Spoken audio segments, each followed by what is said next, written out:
Yeah. Hello there, and welcome back to Urban Earth Tenders. Thanks for joining us once again.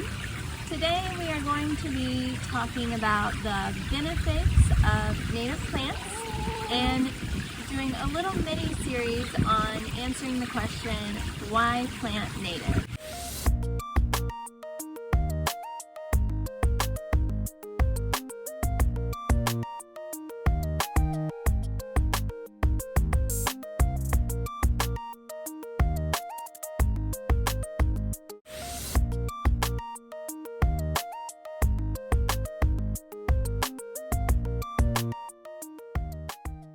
So there are a variety of reasons that planting native plants is a benefit to you as a gardener as well as the environment. But today I just want to talk about one main reason in this part one of this mini series, and that is for ease of care. I know, I saw it. How about a stick? You do sticks instead? When you're working with native plants, these are plants that are from the environment that you have placed them in, and they have adapted and evolved with the ecosystem that is already present. So these plants are going to be used to your area's humidity levels, your area's droughts, your area's amount of sun, and the seasons that are already there in that area they're being planted.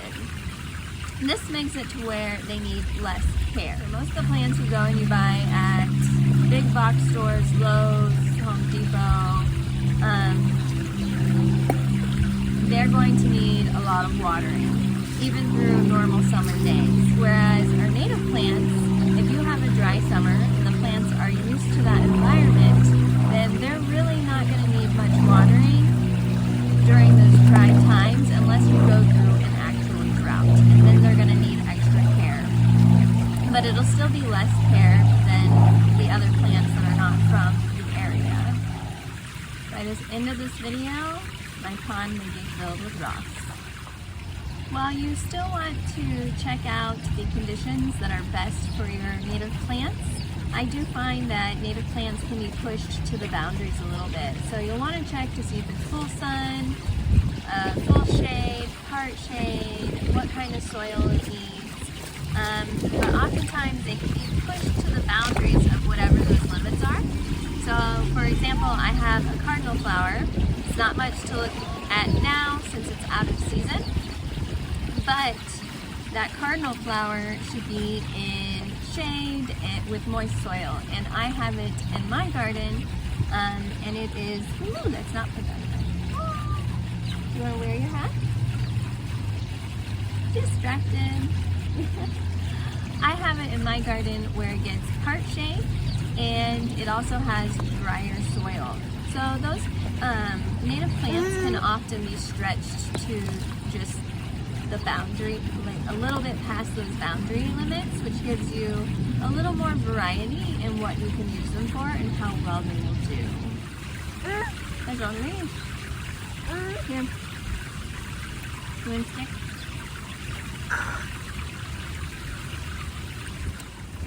Another positive aspect of native plants being adapted to the natural environment is that you're going to have a wider variety of perennials. I remember growing up as a kid gardening with my mother and my grandmother, and then there are some plants that are very dear to me. They hold some very nostalgic value. They're beautiful and I love them, but I just remember us having to go and buy them every single year. With native plants, because they are adapted to the environment, they can make it through the harsh winter of the Midwest, or they can make it through the drier climates down in Texas. They're used to those environments, so they're going to survive and come back year after year. You still have some annuals, and you have some biennials, like such as some of the Rudbeckia family, they come back every other year instead of every year.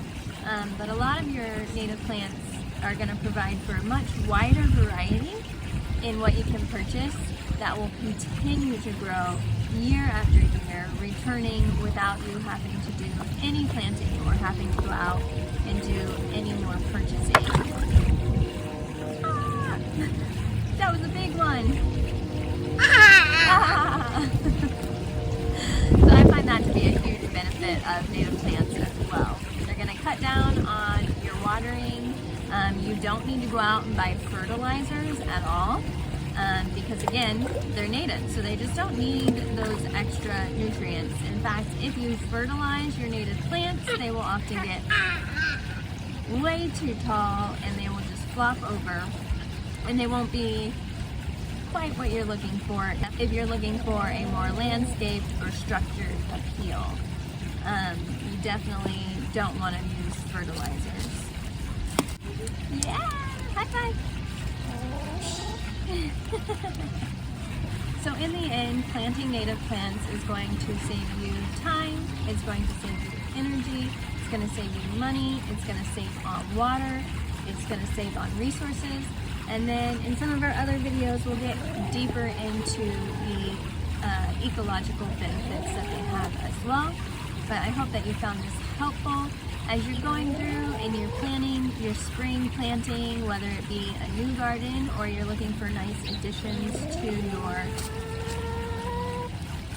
your current flower beds. I strongly urge you to take a look and check out some native plants, see if they would be a good fit for you.